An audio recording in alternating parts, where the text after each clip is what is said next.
Good afternoon. 3 games filled with the best action today, so there's no hanging about.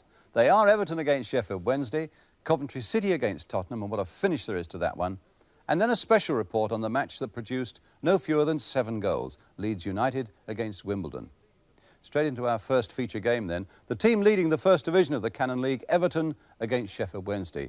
Important enough, of course, but doubly so for one man, Mike Lyons, the Sheffield Wednesday captain. He's had 390 league games behind him as an Everton player, and a goal or two as well. Hartford over the ball. Lyons scores!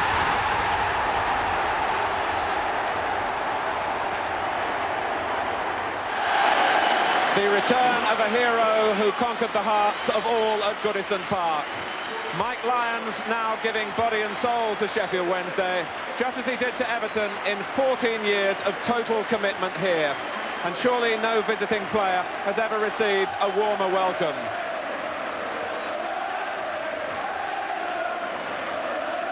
Wednesday also include 2 other Everton old boys, goalkeeper Martin Hodge and striker Imre Varadi, who hasn't trained this week because of illness. It's the side that beat Arsenal at Hillsborough last Sunday.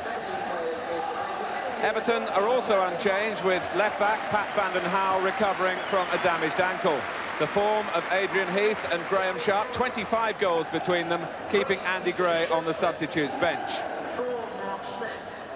Today's referee, Trevor Jones, a chartered accountant from Macclesfield. December has arrived in the northwest with a dank grey day, incessant rain all morning. Sheffield Wednesday in a chain strip of all yellow, attacking the goal to the right in the first half. And here's Trevor Stephen for the First Division leaders. Gary Stevens. I must say the pitch has taken the rain so far very well indeed, but there's sure to be a lot of slipping and sliding. And Mike Lyons goes for the first header and is penalised for a little nudge on Graham Sharp.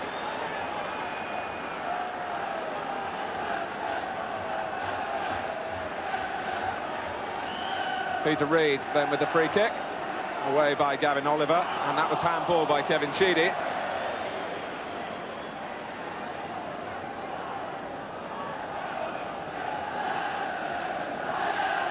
Promises to be an interesting contrast in styles.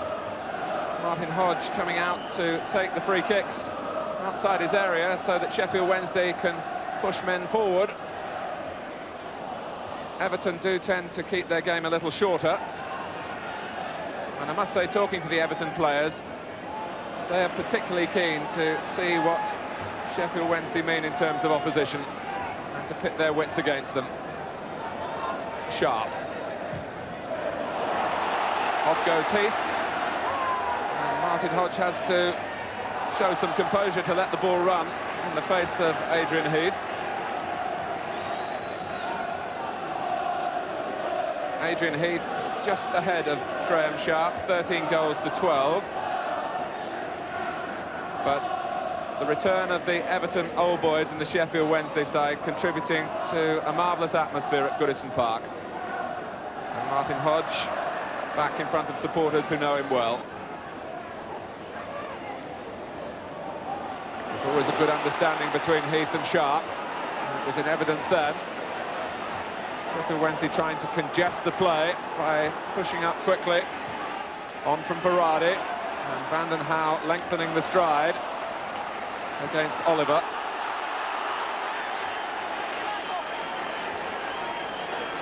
Gavin Oliver, who's played before on Merseyside. 2 seasons ago he had a spell on loan with Tranmere Rovers. Lyons, then Varadi. Now Shelton, and they've left Oliver.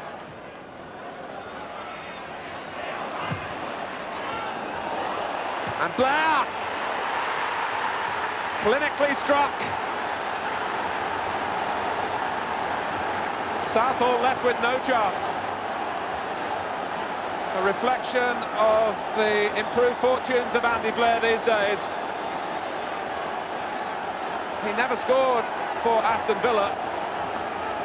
But as the ball came off Kevin Ratcliffe to him, that's his 5th for Sheffield Wednesday.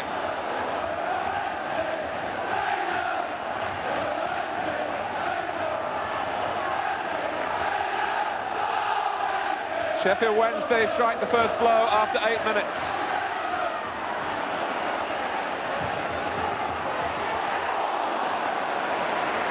Bracewell's header. Fortunately for Hodge, it came straight at him.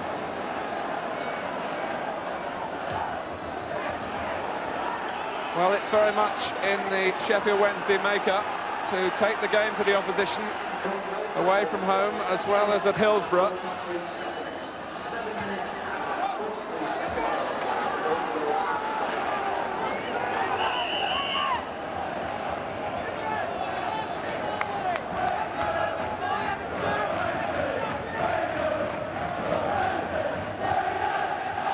Chapman.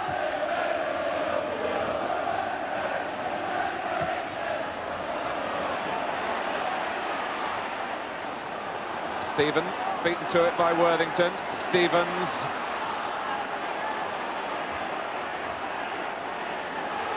The game helped, one must say, by the conditions, starting at a frenetic pace.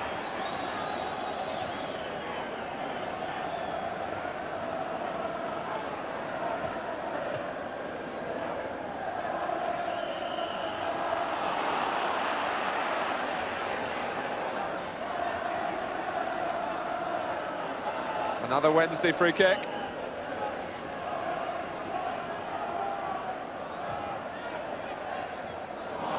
That was a misheader by Bracewell, collected by Verratti.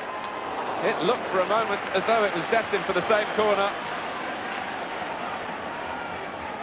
This time, less velocity in the shot, and Neville Southall was able to make a straightforward save. It was a tentative header by Paul Bracewell that allowed the ball to reach Verratti. The Wednesday style, pressing the First Division leaders back. Corner won by Marwood, off Van den Hauwe.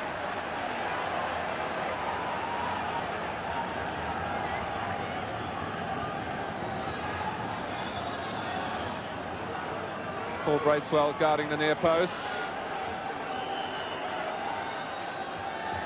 Blair's corner, they look for Lyons, and Smith, after Verratti had had the first effort.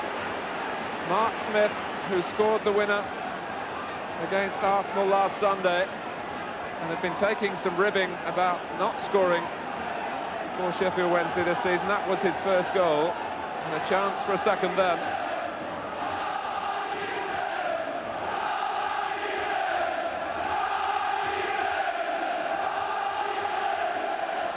Sharp surely jumping into Lyons, but the referee has given it the other way.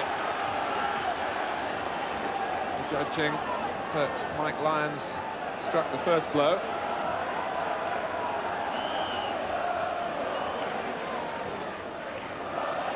Mountfield, and Sharp, and an unusual save by Hodge. Blocked it with his left leg, as first Mountfield and then Sharp threatened him with headers. Stephen with the corner, and Hodge catching safely. Peter Eustace in the centre of the Sheffield Wednesday bench, the assistant manager, who played in that 1966 Cup final between these two clubs, as did Colin Harvey on the extreme right of the Everton bench. Chapman, supported by Verratti, Marwood away to the left.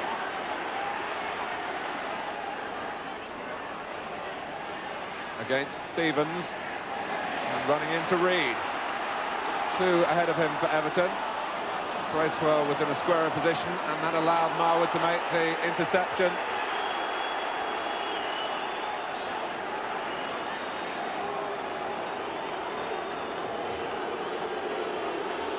The boos are for Marwood, who surely felt he was going for the ball.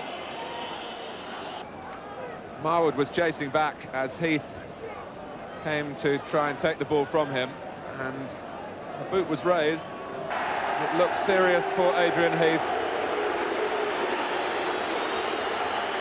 Howard Kendall will perhaps just wait to see the extent of the damage before he introduces Gray. And Marwood booed with his first touch after the resumption. Reed, Stephen, and Reed will reach it. Chapman.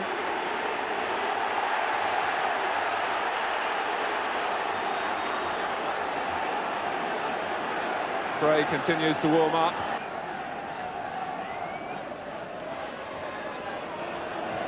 Smith. Time for Van den Hauwe. Everton still with 10 men. Everton a goal down and needing to use their substitute Andy Gray after only 22 minutes. Gray on for Adrian Heath. He was 29 years old yesterday.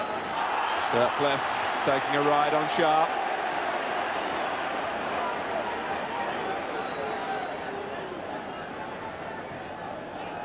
The only real progress Everton have made so far has come from the odd free kick. Mountfield and Gray, and they left Gray, and it was blocked by Oliver, although he didn't know much about it. Now, it's a penalty. Sharp was the player foul, and Trevor Jones took his time. A miscue by Andy Blair, and Blair felt he'd got to go for it again. And in the mind of the referee, launched himself into the back of Sharp. And Sharp will take the kick himself. 1-1. Hodge furious. It was certainly unnecessarily conceded. Sharp concentrating on keeping the ball low, and he found the corner. 17 minutes remaining in the first half, and you feel that Everton have turned the corner.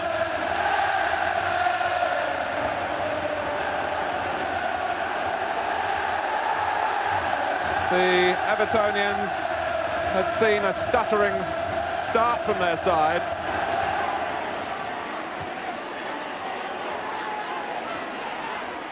Blair spotting that Shelton had made the run. Well, he didn't carry that run with any great conviction that he might receive the pass.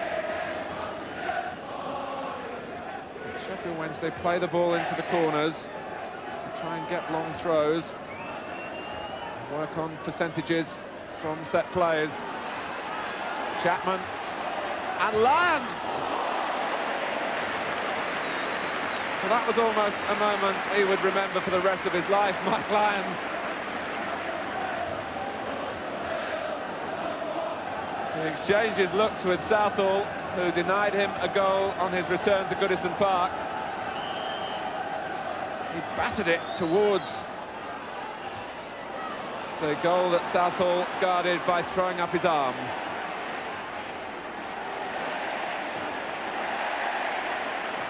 Worthington, out by Ratcliffe.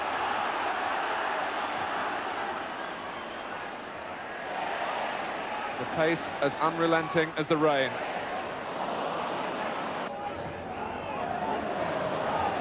Sharp slipping at the crucial moment. Shelton kept his footing. Marwood. And Peter Reid taking retribution. That all stems from the episode earlier in the half between Marwood and Heath. And Reid took the law into his own hands, and the message quite clear as Reid's name was taken: one more and you will be off.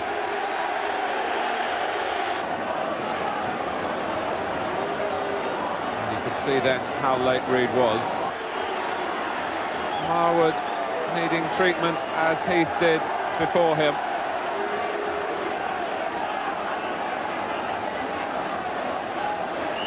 So close to half-time. Lions stopped by Gray, and the referee blows for half-time. Andy Blair, having given Sheffield Wednesday the lead in the 8th minute and then been responsible for Everton's equaliser by pushing Graham Sharp, who picked himself up and scored from the penalty spot. The first half with a little bitterness in it as well, with Everton losing Adrian Heath. The half-time score, it's Everton 1, Sheffield Wednesday 1.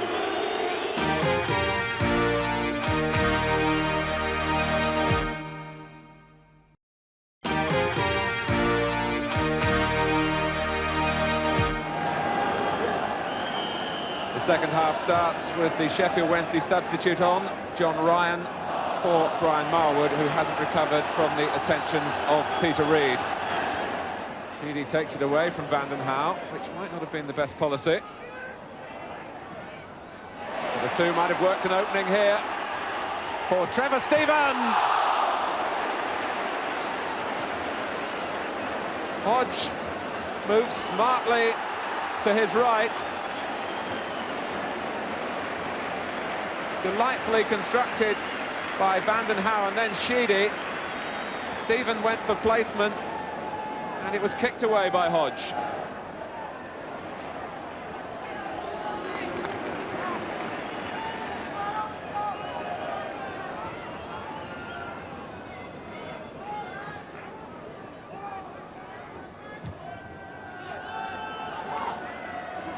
Gray pushed by Smith. He wasn't happy with the decision. The aerial policy continuing from both teams. And Gray again. And Bracewell almost worked it through. Ratcliffe. And Sharp, who was thinking sharply, was checking out to try and stay onside, but found that Sheffield Wednesday were just too organised for him on that occasion.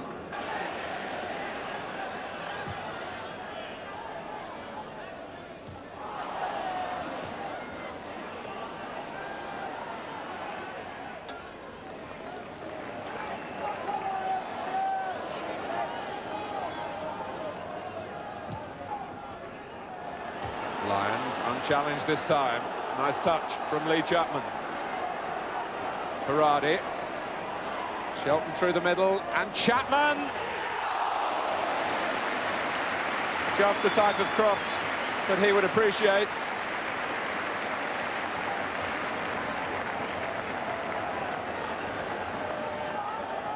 Placed for Lee Chapman by Berardi. But Southall got across to keep the header out. Ratcliffe. Now Sheedy. Wednesday funnel back again. Ratcliffe. Everton looking for a moment of inspiration. Maybe it'll come from Trevor Stephen. Taking on Ryan. Still he can't deliver the cross. Ratcliffe has stayed forward. It's over Kevin Ratcliffe. Reid. And Sheedy. And how about that for composure from Peter Shirtliff?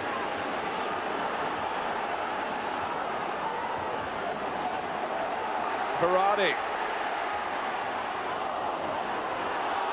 And now Stephen. Perhaps as legs tire, the game might just open up in the final 10 minutes.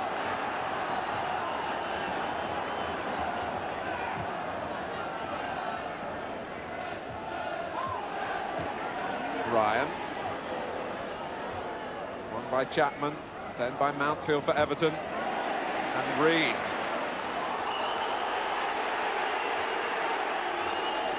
Andy Blair, maybe with the latest chapter in the battle for started when Marwood fouled Heath, because Blair then brought down Reed.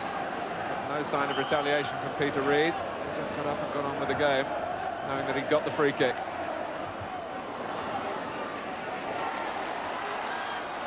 Stephen. Gray is poised. And Sheedy! Everton feel they might have had a penalty. Hodge is relieved that Sheedy's shot went wide. Andy Gray was protesting that he was pushed. The ball dropped though for Sheedy. We've seen him score so often from that type of position. Mike Lyons. And he is unbeaten on his return to Goodison Park. A draw for Sheffield Wednesday here, and a draw that they've deserved too. An interruption to Everton's progress at the top of the First Division. Andy Blair having put Sheffield Wednesday in front in the 8th minute, and then it was Blair who gave away the penalty that enabled Everton to equalise through Graham Sharp. And it finishes Everton 1, Sheffield Wednesday 1. And our commentator at Goodison Park was Martin Tyler. Incidentally, the latest news of those 2 injured players. Everton's Adrian Heath has damaged knee ligaments. He spent last night in a nursing home, had an exploratory operation today, and manager Howard Kendall is resigned to losing him for a few weeks. And Brian Marwood of Sheffield Wednesday, well, he's got bad bruising and cuts on the leg. Happily, that's not too serious. Well, coming next, another match vital to the top of the First Division table, Tottenham's visit to Coventry, and some great goal action as Leeds face Wimbledon. That's after the break.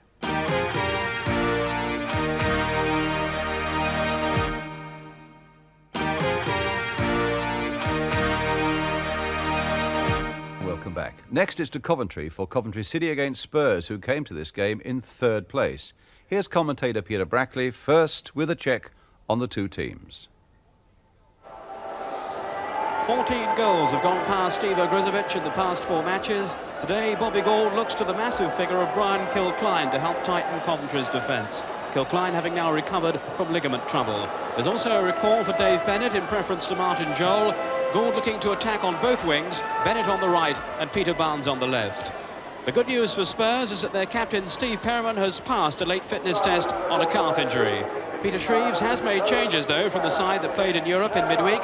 Tony Galvin returns to add width on the left, which means there's no place today for Mike Hazard. And Chris Hughton has regained the number 3 shirt from Gary Mabbott. We join the match now in the first half. And now for Hoddle. Fidosi again. We've got 3 or 4 players forward in this attack. Here's one of them, Falco. And now Hoddle. Delicate chip away by Stevens. An intelligent piece of play then by Glenn Hoddle. He responded to the situation so coolly that Stevens had to get back quickly. There's Hoddle, the chip over the goalkeeper, and Stevens underneath the bar away for the corner. So inspired by Glenn Hoddle, an excellent start here for Tottenham. Galvin again with the corner. Stevens with the header clear. Coventry certainly have the intention of sitting back and hoping just to contain Tottenham with all the players they have in their side. But at the moment, all the attacking has come from Tottenham. Given away then by Stevens. Hoddle finding the other Stevens. This is Gary Stevens of Tottenham. Now to Perriman. Fidosi. Again, he has that sudden burst of speed that can leave defenders trailing. Not on that occasion. Adams, who was able to clear. Off goes Regis. Support arriving. Ball was over the line. A Tottenham throw. Clearly doesn't please Cyril Regis. His confidence will certainly have been improved by his first goal for Coventry last week. That against his former club, West Bromwich Albion. 5 minutes gone, and it's been a bright opening here by Tottenham. Hughton. There's Hoddle, very much involved in the early stages.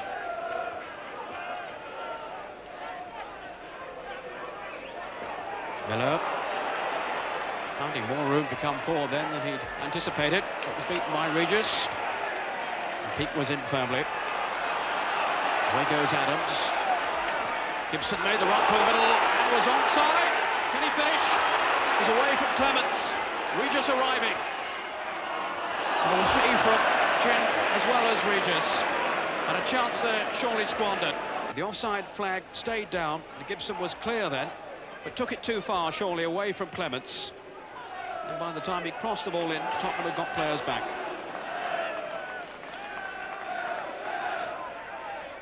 Perriman. Off goes Allen. Space created by Falco's run. There's Falco in again. And Stevens down Allen for Hoddle. He just thought momentarily about the shot then. You can certainly strike a ball from that kind of distance. Here's Galvin. Will he try one? Curling it in. And Grizovic just touching it away for the corner. Curling shot then from Galvin. Bent away from the defenders, but not away from Grizovic. Setting himself up for the shot. And Grizovic behind it all the way. Robertson Miller the targets. And Grizovic with a safe pair of hands. He really has been in fine form for Coventry this season.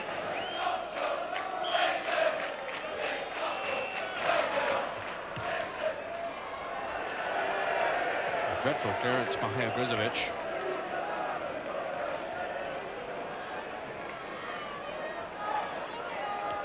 Allen. Sending Falco away. There's danger here. Good turn by Falco. Can he finish it off? He can. And in style too. This is a splendid finish by Falco. It's his 13th goal of the season, so lucky for him. Turned Kilcline so easily then. And the shot beyond Grizovic, who was caught wrong-footed. Roberts. Now for Perriman. With half-time approaching, wonder if Tottenham can find a second goal. Allen weaving through, driving the ball only just wide. He really is a quality striker, Clive Allen. As his ratio of goals suggests, it was very close then. Wriggling through, just past the far post.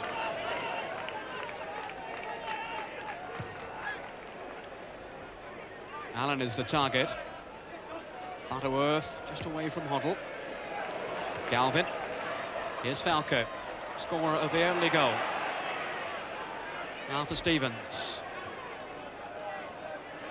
Kilcline just got a foot in. Off goes Stevens. Now Galvin. Can this be two? Hoddle, miss kick. He really should have scored that then, Hoddle. And he'll know it too. Set up then by Galvin. And Hoddle really should have done better there. And Hoddle now finding Chidozie. And his defender's hair back. Can Tottenham make the most of the situation? Here's Hoddle. Brilliant save by Grizovic. Although in fairness, Hoddle didn't really get hold of it. Grizovic went the right way, and Hoddle, really for the second time this afternoon, will feel he should have had his name on the score sheet. Chested it down well enough. The shot was rather too tame. Bennett, Gibson. Thought about the pass to Barnes away to his left. Brought down by Miller. He pleads, what else could I do? I don't think there's any doubt that he left a leg trailing. And Tottenham now have everybody back defending this free kick. Must be 5 or 6 in that wall. Joined by little Tony Gibson. Might be a chance for a shot here perhaps from Peter Barnes. Gin is there too. Kilcline. Oh! Well, he holds his head, and well he might. One Kilcline. So nearly found a way through then. I was warned yesterday by the Coventry management to watch out for Kilcline at set pieces. Came off the post, I think, in fact, there. We've had now a minute of injury time. It's not over yet. It's Gibson with Roberts. Still Gibson. Now for Regis.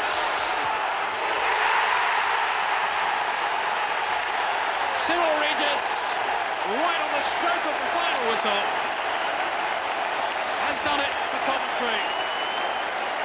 Gibson set it up, sending two defenders the wrong way, and the left foot finished splendidly.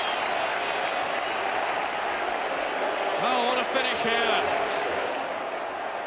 Only his second goal for the club, and what an important one it's turning out to be, as some of the Tottenham fans behind the goal have come onto the field over on the far side. Why, oh why do they have to spoil it? It's been an enjoyable, competitive game, and we really can't do without scenes like this. The play can't go on while they're on the field.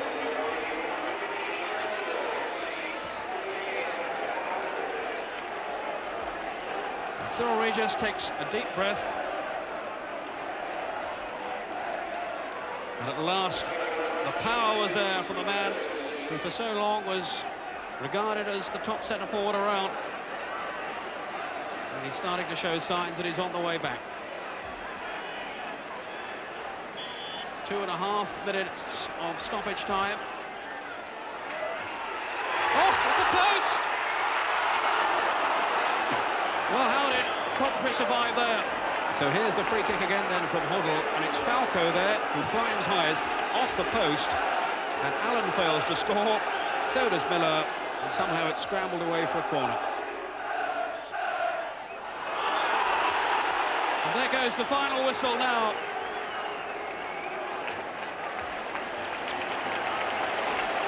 What a finale to the game. Cyril Regis right at the death, equalising for Coventry after Tottenham threatened to take the points, and in fairness it had most of the play, but Coventry's improved second half, producing the equaliser after Mark Falco had given Tottenham the lead in the first half. And the final score is Coventry 1, Tottenham 1.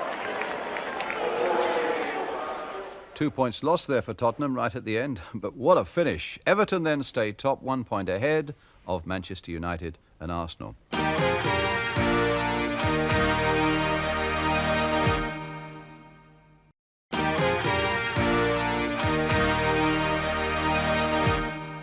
And now our special report and some fantastic action as Leeds United face Wimbledon in the second division.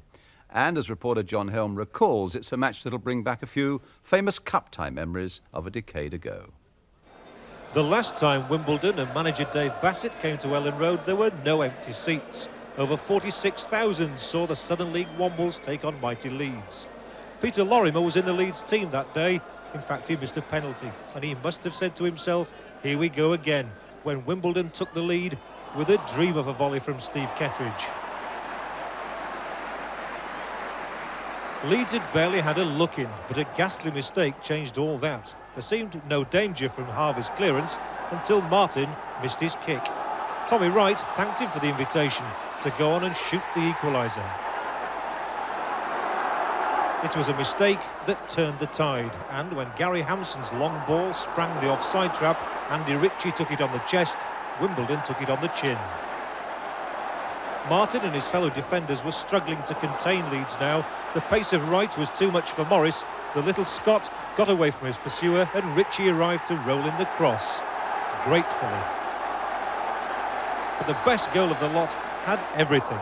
First, a touch of tenacity. Then an air of arrogance, and a classic curling finale. Scott Sellers, the scorer, best of the season, said some Leeds diehards. By now, Wimbledon were wishing they were back on the Common, if not in the Southern League. And the defence was nowhere to be seen when Sellers celebrated that goal by setting up the next. Andy Ritchie's hat-trick just 4 minutes later. As a contest, it was all over, but there was still time for Kevin Gage first to win the ball and then deliver the perfect cross. Alan Cork popped up with the clearest header he'll have all season. 5-2 then, and 10 years on, a result that wiped away a few bad memories for Peter Lorimer. Yeah, obviously the last time they were here was way back in the early 70s when they were a non-league side, and they played very well and they got a draw, and it wasn't a particularly happy day for me because I missed the penalty, but today it's been a lot better. We've played well, we've won very well, we've scored some good goals, and that puts us right in amongst the league leaders again.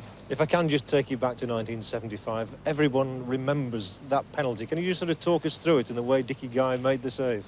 Yeah, well, it was a very muddy day, and we weren't playing well at all, and they were frustrating us, and big crowd, and we were really getting frustrated, and we got a penalty not long to go in the game, and I thought, well, good, this is it, at least we can get this game over with. And sure enough, when it's a day like we were having, I went up and mishit it completely, and the lad made a good save, Dickie Guy, and they took us down to Crystal Palace, and we scraped through in the end.